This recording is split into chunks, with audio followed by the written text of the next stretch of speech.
On est 22 équipes de chercheurs, des Français, des étrangers, des psychologues, des économistes, des sociologues, et demandez-leur de se pencher sur l'école française, ses faiblesses, ses éventuels points forts. Le rapport alimenté donc par ces 22 équipes vient d'être rendu public. Il est accablant, parce que d'après ces chercheurs, l'école française est incapable de réduire les inégalités entre élèves, et pire, elle les aggrave. Bonjour Nathalie Mons. Bonjour. C'est vous qui présidez ce Conseil national d'évaluation du système scolaire et c'est vous qui dressez ce tableau assez terrible de l'école française.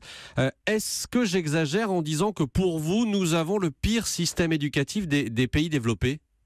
Écoutez, vous n'exagérez pas parce que lorsqu'on regarde les données de l'enquête PISA de l'OCDE qui teste les compétences des élèves à 15 ans, en 2012, c'est-à-dire aujourd'hui, la France est devenue le pays le plus inégalitaire des pays de l'OCDE, ce qui n'était pas le cas au début des années 2000 où on était globalement dans la moyenne.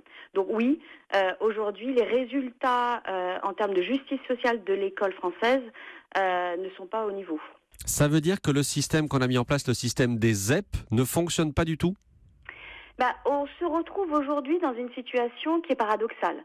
C'est-à-dire qu'au début des années 80, on a mis en place cette politique d'éducation prioritaire qui visait à développer une discrimination positive. Donc l'idée était donc de donner plus d'éducation, plus de qualité dans l'éducation aux élèves qui ont moins à la maison. Ce qui paraît logique. Qui paraît assez logique. Et aujourd'hui, en 2016, on se retrouve avec une éducation prioritaire qui ne fait pas de la discrimination positive, mais au contraire, qui fait de la discrimination négative. Très concrètement, on a des cours dont le temps est raccourci dans l'éducation prioritaire, ne serait-ce qu'à cause de problèmes de discipline. On a des enseignants qui sont moins expérimentés parce qu'ils sont débutants. On a du coup des méthodes pédagogiques qui sont moins complexes, moins efficaces pour développer vraiment des compétences avancées, pour apprendre à apprendre.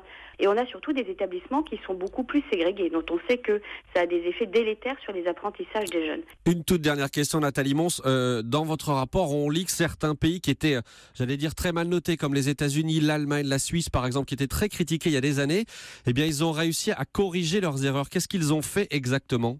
Alors, on cite souvent l'Allemagne, qui a par exemple davantage construit un collège unique, ce qui n'était pas le cas jusque-là, qui a rallongé notablement ses heures de cours, qui a amélioré la formation continue des enseignants. On se rend compte en fait que, à côté de l'éducation prioritaire, ce qui fait aussi défaut en France, c'est qu'on a tout le temps des relances de notre fameux collège unique. Avec, à chaque relance, là c'est le cas de la rentrée en 2016, un dispositif particulier de suivi plus individualisé des élèves pour essayer de lever les difficultés scolaires.